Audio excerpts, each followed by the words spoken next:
शिख lawn में इधर उधर अपने लिए एक कुर्सी तलाश रही थी कि सामने खंभे के पास खड़े व्यक्ति के चेहरे की झलक ने उसे चौंका दिया। अपना शक दूर करने के लिए वह थोड़ा और करीब आ गई। वह राजीव भी था जो विवाह के अवसर पर सामने लगे सजावटी बल्बों को निहारते हुए जाने किस दुनिया में खोया हुआ था। उसे देख शिख को लगा सारी दुनिया थम सी गई है। पहलू में धड़कते दिल को संभालना उसके लिए मुश्किल हो रहा था। पूरे 14 वर्षों के बाद वह राजीव को देख पा रही थी। समय के इस लंबे अंतराल ने राजीव में कहीं कुछ नहीं बदला था। वही झरहरा बदन और मुस्कुराता हुआ चेहरा समय सिर्फ उसके बालों को छूकर निकल गया था। बालों पर जहाँ तहाँ सफेदी झलक रही थी। मुड़ते ही राजीव की नजर शिख पर पड़ी और उसे इस तरह अपने सामने पाकर वह भी सदबद्ध रह गया। उसके चेहरे पर आता जाता रंग बता रहा था कि उसे भी अपनी आंखों पर विश्वास नहीं हो रहा था। शिख, तुम यहाँ कैसे कब आए देहरादून? क्या तुम्हारे पति का तबादला यहाँ हो गया है? एक ही सांस में राजीव ने कई प्रश्न पूछ लिए थे। उसकी आवाज में आश्चर्य और उत्सुकता साफ झलक रही थी, पर आवाज की मिठास पहले की तरह ही कायम थी। शिखा ने तब तक अपने आप को काफी हद तक संभाल लिया था, फिर भी आवाज की लड़खड़ाहट शब्दों में झलक ही आई थी। नहीं, तबादला नहीं हुआ है। ये रवि के मामा जी का घर है और हम इस शादी में आमंत्रित है। शिख बोली, अच्छा कैसी हो? ठीक हूँ।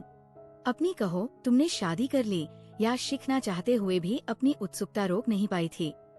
किसी ने खुद को बेगाना बना इंतजार करने का अवसर ही नहीं दिया तो शादी करनी ही पड़ी।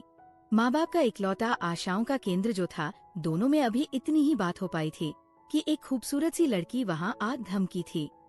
इतनी देर से कहाँ गायब थे? जल्दी चलो, सब लोग तुम्हारा कब से इंतजार कर रहे हैं। इतना कहकर वह लगभग राजीव को खींचते हुए वहाँ से ले जाने लगी। रुको यार, क्या कर रही हो? राजीव अपने आप को उससे छुड़ाते हुए बोला था।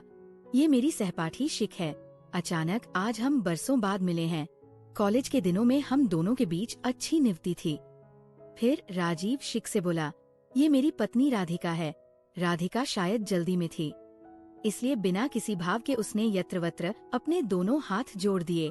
शिख के हाथ भी स्वतः जुड़ गए थे, जैसे हवा के झोंकों की तरह आई। राधिका तेजी से राजीव को लेकर वहाँ से चली गई और अकेली खड़ी शिख उसे देखती ही रह गई। ठीक वैसे ही जैसे आज से 14 वर्ष पहले राजीव उससे दूर हो गया था और वो चाहकर भी कुछ नहीं कर सकी थी। बस चुपचाप टुकड़े टुकड़े होते तकदीर के खेल को देखती रही थी। जिंदगी भी ना जाने कैसे कैसे रंग दिखाती है। जिस अतीत को अपनी जिंदगी की राहों पर हमेशा हमेशा के लिए वह पीछे छोड़ आई थी, आज मृग तृष्णा बन स्वयं उसके सामने आ खड़ा हुआ था। आज राजीव के मुंह से अपने लिए ये मेरी सहपाठी सुन शिखा के कलेजे में टीस सी उठी थी। सिर्फ सहपाठी और कुछ नहीं। एक समय था जब सब कुछ उसकी मुट्ठी में था, जिसे उसने रेत की तरह मुट्ठी से जानबूझकर फिसल जाने दिया था। उसने ही राजीव से शादी न करने का फैसला किया था। राजीव ने उस पर फैसला बदलने के लिए भरपूर दबाव डाला था, पर शिख टस से मस नहीं हुई थी। सच पूछो तो वह फैसला भी उसका कहाँ था। वह तो भैया और पापा का फैसला था, जिसे उसने अपना दायित्व समझकर सिर्फ निभा था। तब उसने अपने सुखों से ज्यादा पापा और भैया के सुखों को अहमियत दी थी। अपने परिवार के सुखों की रक्षा और समाज से जोड़े रखने की कीमत दी थी। फिर शिख के सामने अपनी 3 छोटी बहनों के भविष्य का सवाल भी था, जो उसके दूसरी जाति में विवाह करने के साथ ही तहस-नहस हो सकता था। वैसे भी घर बार त्याग कर, परिवार के सभी सदस्यों को दुखी कर, वह राजीव के साथ कभी भी सुखी वैवाहिक जीवन नहीं व्यतीत कर सकती थी। जिंदगी हमेशा मन मुताबिक नहीं मिलती। सबको कहीं ना कहीं समझौता तो करना ही पड़ता है। रवि के साथ शादी करके जो समझौता उसने अपने आप से किया था, वो उसे बहुत भारी पड़ा था। उसके और रवि के विचार कहीं नहीं मिलते थे। हे रवि उस दंभी पतियों में से था जिसके दिमाग में हमेशा यही रहता कि जो वह करता है, कहता है, सोचता है, सब सही है, गलत तो हमेशा उसकी पत्नी होती है। रवि के दोहरे व्यक्तित्व से अक्सर वो अचंभित रह जाती थी। जो व्यक्ति बाहर इतना हंसमुख, मिलनसार और सहयोगी दिखता था, वही घर पहुँचते पहुँचते कैसे दंभी, गुस्सैल और झगड़ालू व्यक्ति में बदल जाता था। बात बात में उसे नीचा दिखा अपमानित कर खुशी होता था। पर अपना वजूद खोकर भी शिखा ने अपनी सहनशीलता और समझौते से इस रिश्ते को अब तक बिखरने नहीं दिया था। रवि के उदंड स्वभाव से कभी कभी पापा और भैया भी सहम जाते थे। शिखा के दुखों का एहसास कर अक्सर उनके चेहरे पर पछतावे की परछाई साफ दिखती थी, जिसमें राजीव जैसे सुशील लड़के को खो देने का गम भी शामिल होता था। ना जाने क्यों उस क्षणों में शिख को एक अजीब सी आत्मसंतुष्टि मिलती थी। चलो पापा और भैया को अपनी गलती का एहसास तो हुआ। शिख और राजीव के घरों के बीच बस एक सड़क का ही तो फासला था। ये अलग बात है कि उसका घर कोठी नुमा था और राजीव अपने परिवार के साथ 2 कमरों के फ्लैट में रहता था। शिख के पिता ऊंचे ओहदे पर थे, जबकि राजीव के पिता एक मामूली क्लर्क थे। पर राजीव की गिनती कॉलेज के मेधावी छात्रों में होती थी और सभी का विश्वास था कि एक दिन जरूर वह अपने माँ बाप का ही नहीं, अपने कॉलेज का भी नाम रोशन करेगा। दिन प्रतिदिन की मुलाकातों और पढ़ाई की कठिनाइयों को हल करते करते जाने कब दोनों की दोस्ती के बीच प्यार का नन्हा सा अंकुर फूट पड़ा, जो समय के साथ बढ़ते बढ़ते परिणय सूत्र में बंधने की आकांक्षा तक बढ़ गया। इसका थोड़ा बहुत आभास घर के लोगों को भी होने लगा था।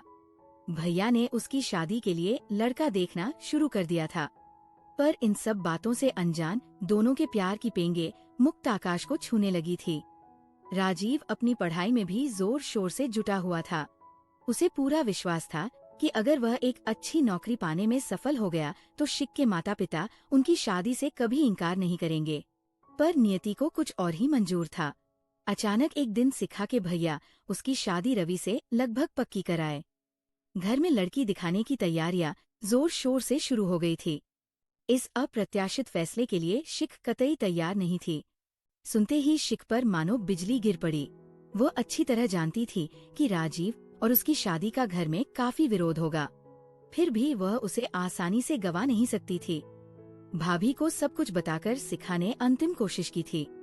भाभी भी सब सुन सदके में आ गई थी।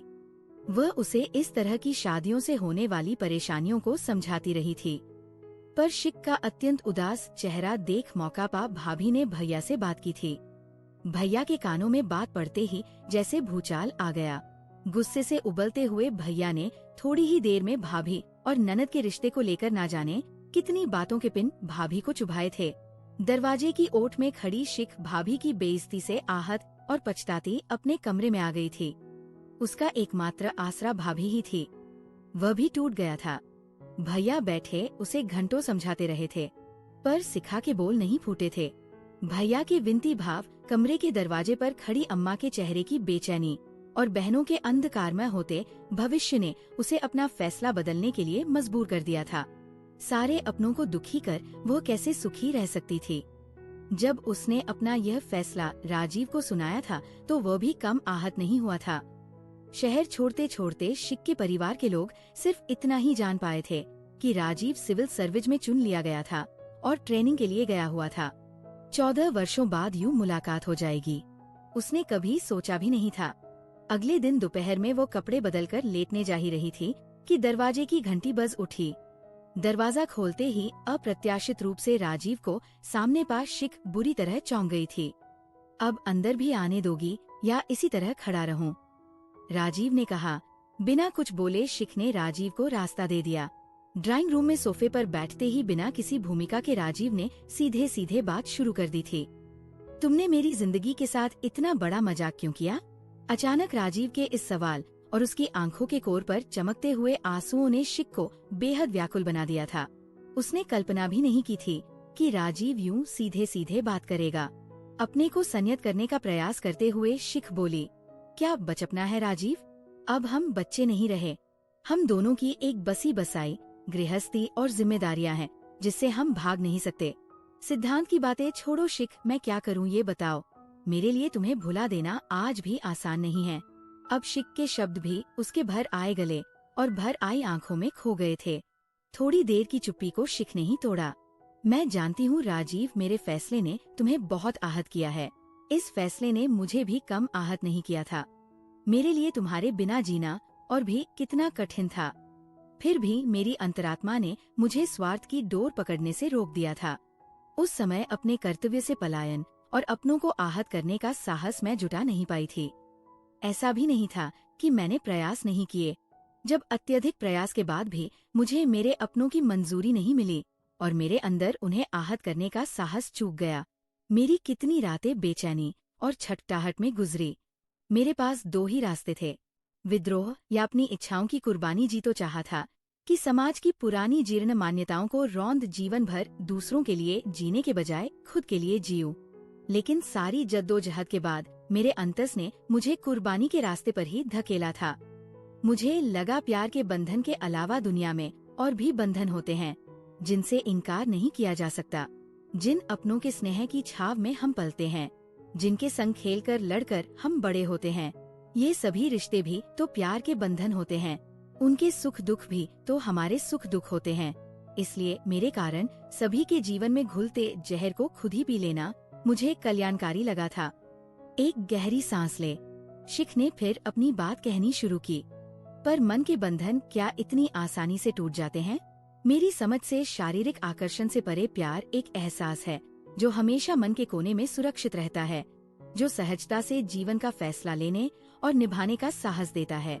आज मेरे जीवन में भी मेरा प्यार ही जीवन जीने की शक्ति है। अपने अंदर की उसी शक्ति के बलबूते मैंने जीवन में आई कठिन परिस्थितियों को झेला है। आज तुम्हें देख कर ना मेरे दिल के तार झंझनाए, ना ही मन में कोई घंटी बजी। फिर भी ये सोचकर मेरी आंखें भर आई कि आज भी तुमसे ज्यादा अतरंग मित्र और मुझे समझने वाला कोई नहीं है। ये विश्वास शायद उसी अछूते प्यार का एहसास है। आज का सत्य यही है कि ढेर सारी कमियों के बावजूद मैं अपने पति और बच्चों से बेहद प्यार करती हूँ। इतने दिनों के वैवाहिक जीवन में चाहे जितनी भी कमियां रही हो, फिर भी एक अटूट विश्वास का रिश्ता जरूर हम दोनों के बीच कायम हो गया है, जिसे तोड़ने का साहस हम में से कोई नहीं कर सकता। बरसों पहले अपने द्वारा लिए गए फैसले की अबूझ पहेली के सूत्र राजीव के हाथों में थमाकर शिख यकायक चुप हो गई। थोड़ी देर तक उन दोनों के बीच एक सन्नाटा व्याप्त रहा। अब तक निढाल से बैठे राजीव का दुखी और मुरझाया चेहरा काफी कुछ सहज हो चला था। थोड़ी देर पहले आंखों में छाया दर्द पिघलने लगा था। शायद तुम ठीक ही कह रही हो शिख, आज तक मैं भी एक मृग तृष्णा के पीछे ही तो भाग रहा था, जिस सच्चाई को जानते हुए भी मानने को तैयार नहीं था। संयोग से आज मिलते ही तुमने उसका दूसरा पहलू दिखाकर मेरी सारी उलझन ही दूर कर दी। आज मुझे तुम्हारी दोस्ती पर गर्व हो रहा है। क्या मैं आशा रखूं कि आगे भी हम अच्छे दोस्त बने रहेंगे? कुछ देर पहले राजीव की आवाज में जो दर्द भरा था अब वो गायब हो चुका था। क्यों नहीं आज और इसी वक्त से हम अपनी टूटी हुई दोस्ती की नई शुरुआत करेंगे। शाम को खाने पर रवि से शिख ने गर्व के साथ राजीव को मिलवाया। इनसे मिलो, ये मेरे सहपाठी और यहाँ के कमिश्नर राजीव कुमार है। हमारी दोस्ती बचपन के दिनों की तरह मजबूत है, चाहे हम 14 साल बाद मिल रहे हो। राजीव ने रवि को गले लगाते हुए कहा, हाँ, आज मुझे एक नया दोस्त मिल रहा है। दोस्तों, आपको ये कहानी अच्छी लगी हो तो प्लीज वीडियो को लाइक कीजिएगा और चैनल को सब्सक्राइब